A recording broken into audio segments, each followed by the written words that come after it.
I'm Trish. And I'm Brandy. And you're listening to episode 7 of Connected Conversations. This is your space where international teachers, school leaders, and parents like us get together for real talk, real tips, and real conversations that go beyond the glossy brochures of international education.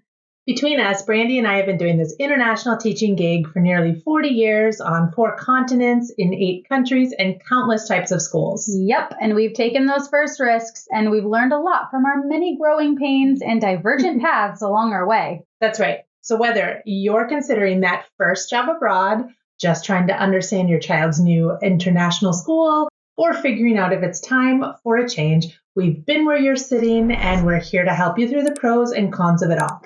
So, if you've ever wondered, what makes a great international school for educators, and what are the key indicators of quality I should be looking for, then you're in the right place. That's right. Today's conversation is part of our International File series. In this episode, we're breaking down what great international schools look like for those of you on the job hunt. This episode is specifically geared towards international education settings, not the TEFL world, as in language teaching schools. Exactly. So we'll be including red and green flags to look for in terms of the following considerations. Accreditations and what they mean for you, curriculum delivery on paper versus curriculum in practice, and there's a difference. Yep. Facilities, resources, and support offered, career fit and professional growth. And also how to judge it all before signing that contract. All right, it's time to get started and get connected.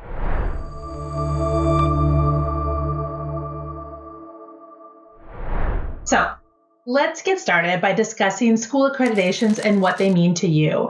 We really recommend you get out your pens and papers for this because this next section can be really overwhelming. It covers a lot of info that can easily get confusing. So here we go. Accreditations are organizations that actually check school compliance and quality. You'll see schools list their accreditations proudly on their websites and literature. Some of these are accreditors for whole school quality. Some are government inspectorates for compliance, and a few are program authorizations. They don't accredit the whole school, but they approve delivery of a specific program or exams. We'll flag those as we go. Yes. And while there's plenty of overlap in what these bodies look for, like maybe systems or well-being and teaching approaches, each one leans more heavily in certain areas than in others. So we'll walk you through these differences so that you know how it really matters for you as an educator. Okay, so let's wade around in the waters of acronyms. We love a good acronym, and so do accreditors, apparently. If acronyms go in one ear and out the other, for me and me, make sure to grab our resource, the Accreditation's Quick Guide, and that is linked in the show notes for you, so you can have everything in a visual format. So the first of these is CIS, the Council of International Schools. They're headquartered in the Netherlands. CIS is one of the most recognized international accreditors with over 675 accredited schools listed in over 120 countries. Reviews run on a multi-year cycle with a full on-site evaluation and inspection about every 5 years. Often they're paired with other accrediting or authorizing visits like IB or NIASC. At its core, CIS is passionate about global citizenship and student well-being. They believe schools should prepare young people to thrive in a diverse, interconnected world with safety, inclusion, and intercultural understanding at their center. Yeah, and for educators, CIS accreditation usually means the school takes professional development and staff well-being very seriously. And your teaching quality will be benchmarked against respected global frameworks like the CIS International Accreditation Framework, which connects school practice to global standards for learning and well-being. All right. Next up is NIASC, the New England Association of Schools and Colleges. They work with over 1,500 schools in over 90 countries. And their accreditation focuses heavily on student learning outcomes and school improvement. Accreditation for them runs on a 5-year cycle. Schools go through a full review, they meet the standards, and then 5 years later, NIASC returns to check the quality of the progress that are being sustained. Yeah, their driving focus is authentic learning outcomes and continuous growth, making sure that schools aren't just compliant, but are genuinely improving how students learn and succeed beyond the classroom. Which is super important. Absolutely. For teachers, this often means involvement in reflective practice and continuous school growth, which are good things. Yeah. NEASC schools are usually strong on professional accountability. Yep. And for example, NEASC might ask staff to document how they assess their student learning and then how they make them meet in like cross-grade teams to review evidence and set new performance and targets and assessment targets. So this type of cycle can really check on the professional accountability and make sure that it's at the front and center of what we do. Yes. And then there's WASC, the Western Association of Schools and Colleges, and they are based in California. WASC accredits over 5,000 institutions globally with a 6-year term cycle and a mid-cycle check around the 3-year mark. Yeah, their passion is rigor and accountability. WASC's vision is that schools demonstrate results and integrity, ensuring qualifications are trusted and that learning standards really mean something for universities and future pathways. Teachers in WASC schools can expect clear standards-based grading systems, structured PD, and usually graduation transcripts that are automatically recognized by U.S. universities. Exactly. And another one here is the MSA CESS, the Middle States Association Commissions on Elementary and Secondary Schools, often just called MSA. Okay. They accredit nearly 2,800 schools worldwide, usually on a 7-year cycle. MSA's passion is collaboration and community voice. They believe quality comes from schools reflecting together, setting shared goals, and growing as a community rather than just ticking those external boxes. Exactly. MSA tends to emphasize collaboration and reflection. Teachers are often part of the school-wide improvement plan, which can give you a stronger voice in shaping the policy of your school. Definitely. And finally, the biggest, Cognia, formerly Advanced. They are based in the U.S. and they accredit over 40,000 institutions in over 95 countries. That is a lot. And their model focuses on continuous growth and improvement, but their heartbeat is innovation and adaptability, using data, evaluation, and research-based practices to help schools keep pace with change and to even lead it. We just went through that ourselves. Yes, we did. And for teachers, this means structured evaluation systems, ongoing professional growth cycles. This can also look like regular classroom observations, student data reviews, and goal setting that's tied to school-wide priorities. Right. And at first it can feel demanding, but it also boosts your career credentials to be part of this Cognia accredited school. So now, like when we jump over to the British style schools abroad, there's a lot of those here in Prague. Yes. You might run into what we call like the British accreditation ecosystem. Yes, and the most formal of these is BSO, British Schools Overseas. It's a UK Department for Education scheme that inspects British schools abroad against the same standards as schools in England. Yep. And these inspections happen every 3 years and are carried out by independent inspectorates like ISI, the Education Development Trust, or Penta International. Think of BSO like the official driving test. It's the government stamp that approves that a school can operate to UK standards. Yes. And for teachers, BSO accreditation means the school is held to UK safeguarding and quality benchmarks. It's rigorous, covering things like mandatory background checks for all staff, clear child protection policies, and structured oversight for health and safety. Yeah, and on the quality side, inspectors look at curriculum delivery and, how student progress is tracked and whether leadership support systems are strong enough to support both the staff and student well-being. It's demanding, but it adds a lot of credibility to your CV. Definitely. And linked to this is ISI, the Independent Schools Inspectorate. They're one of the inspectorates that carry out those BSO inspections. They also inspect independent schools over back in England. That's right. And in our analogy, to continue it, ISI is like the examiner behind the wheel. If you're visiting one of these schools, you know that the bar is set high. Yeah. And then there's COBIS, the Council of British International Schools. They're headquartered in London, and it has about 450 member schools in around 80 countries. Schools can apply for patrons accreditation or compliance, which involves a 5-year cycle.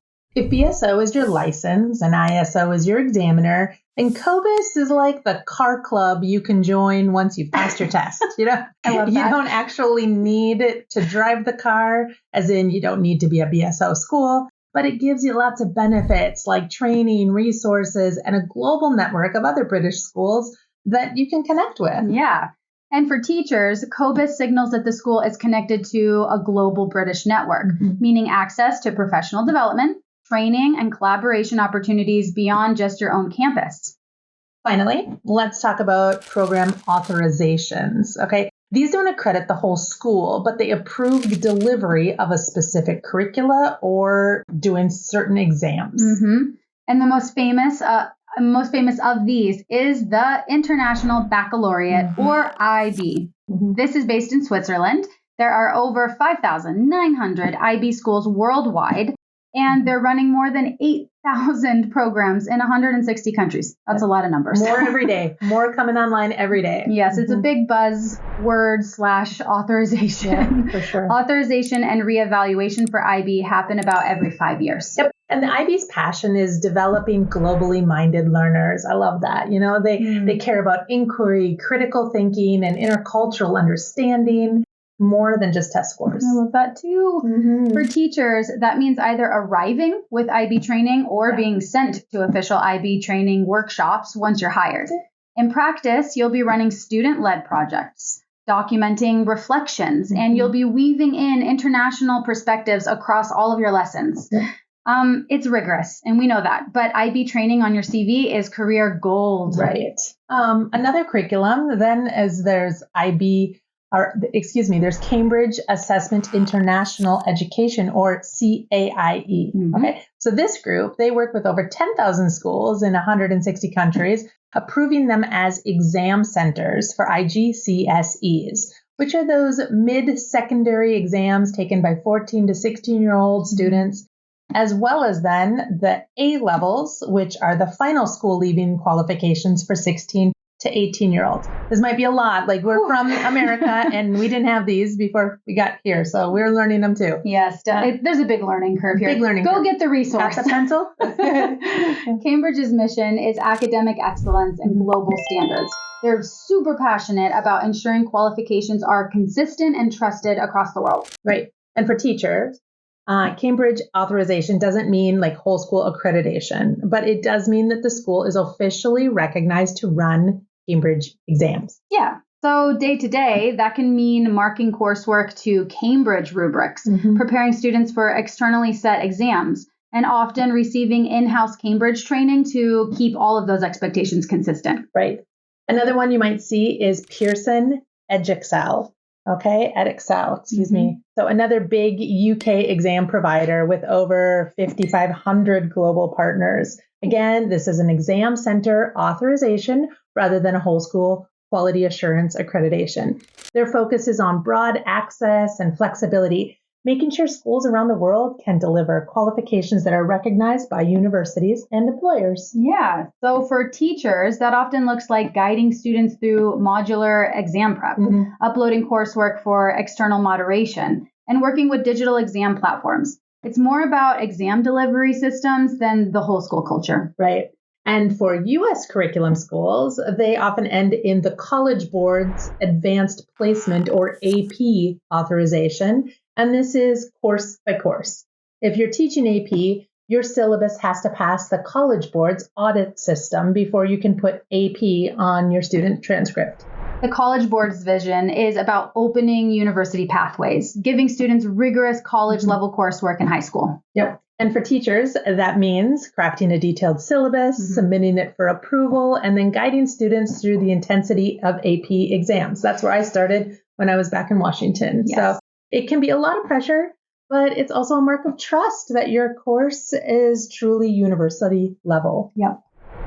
Now let's move on to the second big indicator of quality, curriculum delivery. And this is a fun one because we've just finished episode 6, walking through all the major curricula you'll see advertised. But here's the catch. 2 schools might say they're teaching the same curriculum, but in reality, in the classroom, it can look very different. Yeah. For example, a school might claim it's IBPYP, the primary years program, but it hasn't invested in proper teacher training yet. Instead, you end up with thinking you have student choice and inquiry, but you've got a rigid set scope and sequence of planning that's already taken all the student choice away. Yeah. Or you might see a British curriculum school and they might technically follow the key stages, but if the assessments aren't consistent or leadership keeps shifting around expectations, it won't feel anything like a well-run UK school. Yeah. And this is where teachers really need to dig deeper. In interviews, you got to ask, how does your school support transitions into IGCSEs or the IB diploma? Or what professional development do you offer for teachers in this curriculum? The answers tell you whether the curriculum is genuinely embedded or just pasted on their website. Yeah, some other smart questions to ask. What percentage of your staff are trained in this curriculum? That's a good one. Or do you provide planning frameworks and assessment rubrics? Or is it left to teachers to create this from scratch? If they hesitate or dodge, that's a red flag. A green flag, though, is when schools show you clear pathways, like here's how we move students from the EYFS and key stages to IGCSEs, or here's how the IB PYP connects to the MYP. That consistency saves teachers hours of work and helps students transition smoothly. Oh my God, absolutely. But a red flag is when the curriculum section of the website is vague with phrases like, we follow a blend of the best practices around the world. Yeah, that usually means that you'll be reinventing the wheel with little to no resources, maybe no shared planning, and no consistent assessment. And trust us, when teachers are exhausted from reinventing that wheel, students feel that instability too. And that's when, you got teacher burnout and high turnover. Yep. Okay, let's move past the paperwork and talk about what you actually see when you walk through the school. The facilities. That's right. Parents and teachers both get dazzled by glossy websites and Olympic pools and state-of-the-art theaters. Shine, jazz hands.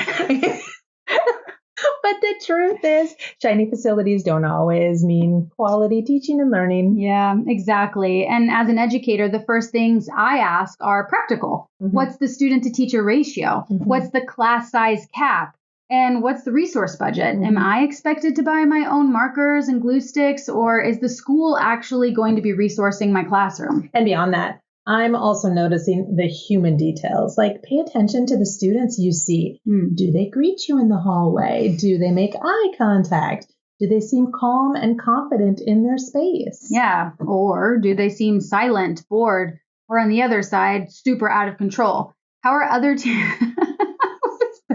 Are they on their phones? I was that is a video game controller. They're not playing video games usually.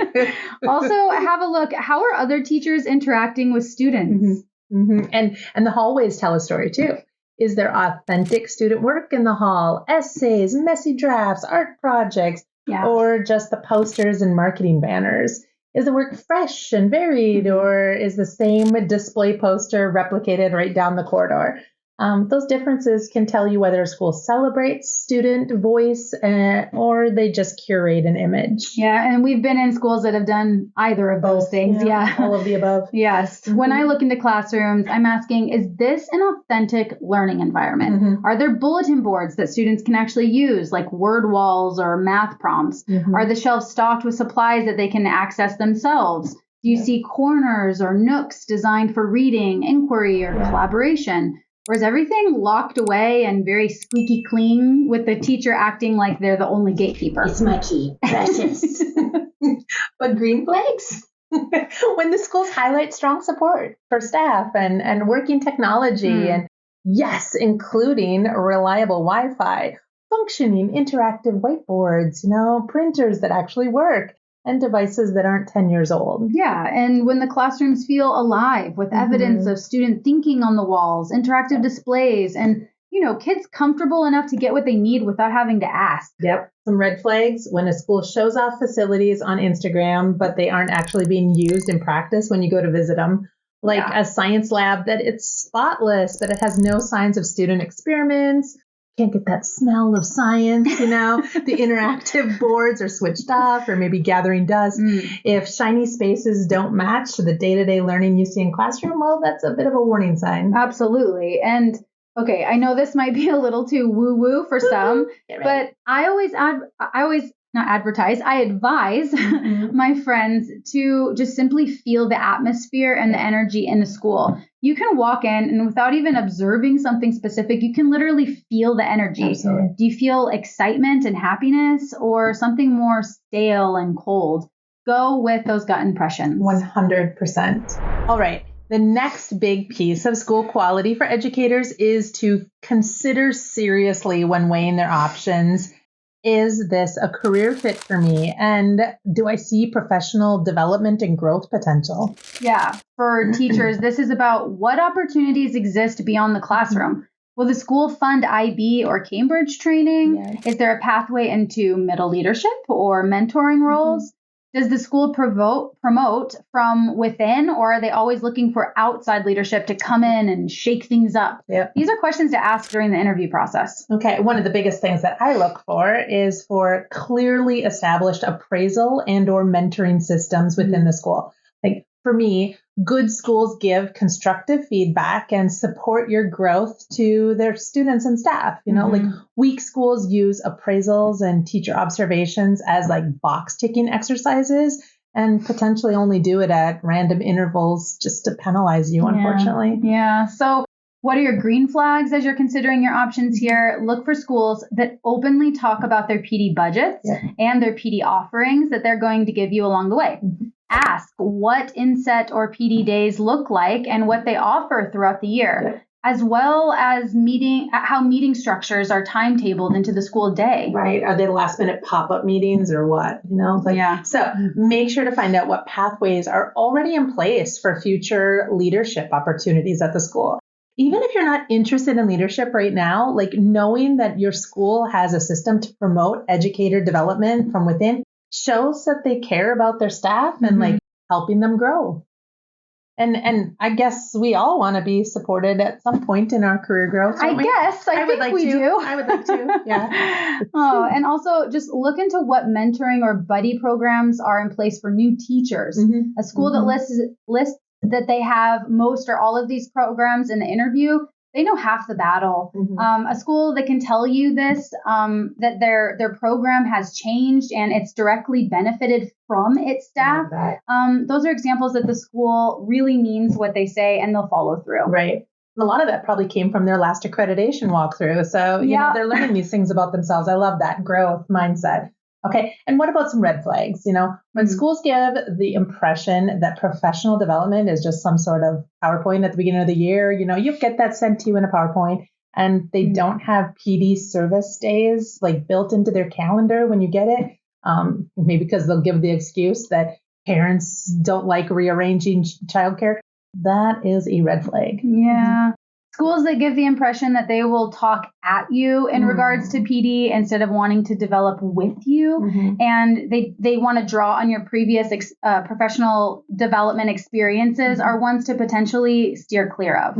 Yeah. So this means that there should be a system for leadership development as well. Is the only PD provided at your school only for the teachers? Or are there systems in place to help the leadership body continue developing, steer clear, in my suggestion, of top-down hierarchical models of development within a school. I mean, that's my recommendation, at least. Me too. Now, let's talk about something that doesn't always accurately appear in the brochures, the school culture and leadership. Because at the end of the day, a school is only as strong as its leadership team and how well they gel and get along with staff.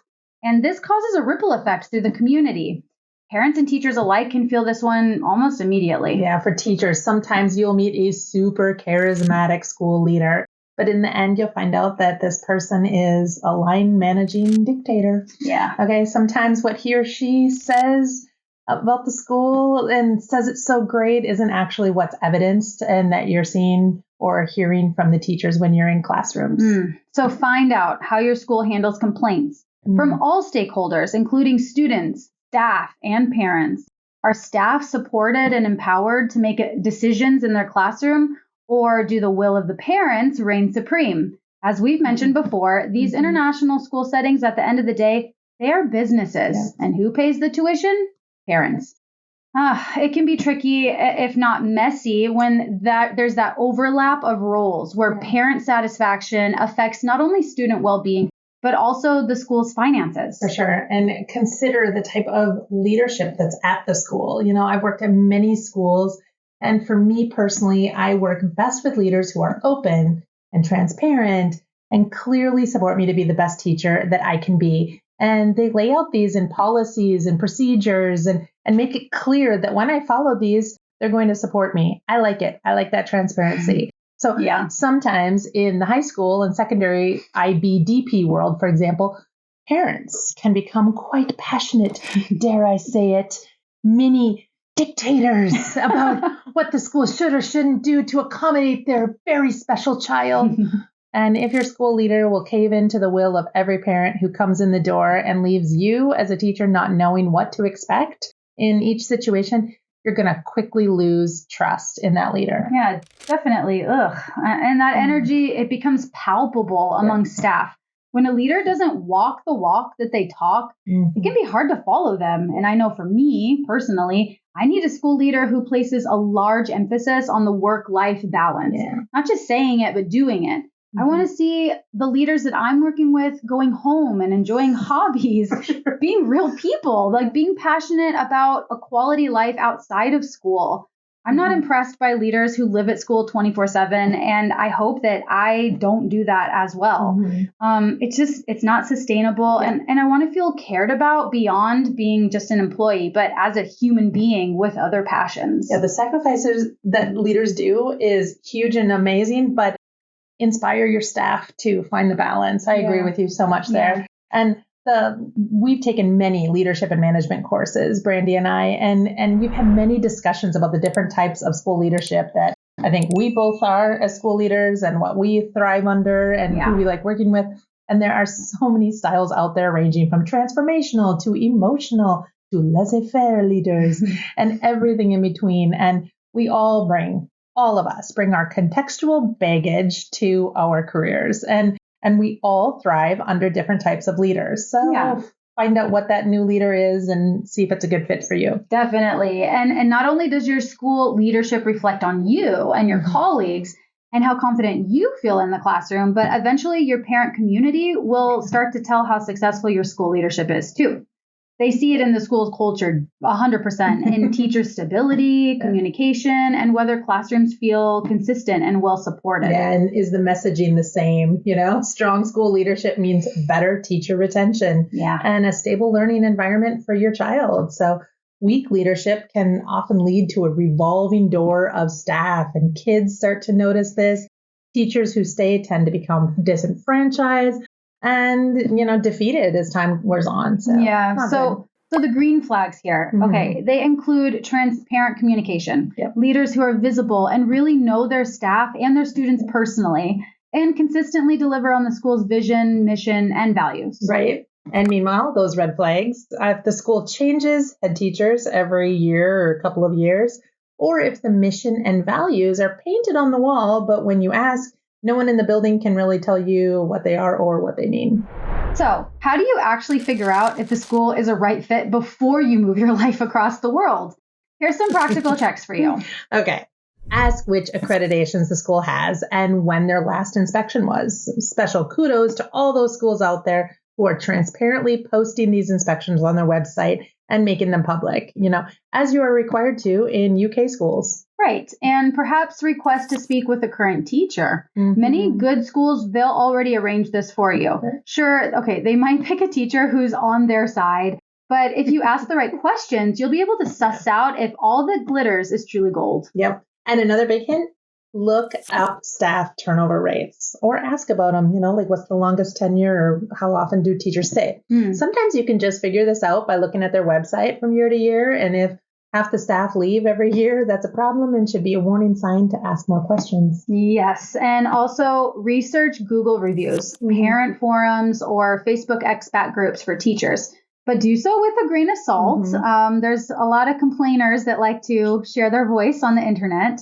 You could also join ISR. Yep. And that's the Independent Schools Review. But the info I've seen on there has never really helped me personally. Me neither. Yeah, but I know others that swear by it. So. For sure. Yep. So remember, forums often have more people complaining than they do singing their praises. Yeah. But you can almost read between the lines, almost always, and find something useful to follow up on and ask when you're having your interview with the school. Yeah. And if you can, visit the school in person. Yeah. If you can't, ask for a visual, like a visual or a virtual walkthrough, and chat with the department leads. You'll learn a lot from how open and responsive the school is. Right. And bottom line, don't just fall for the salary or the building photos or what the website may highlight. Look for deeper quality indicators that we've shared today.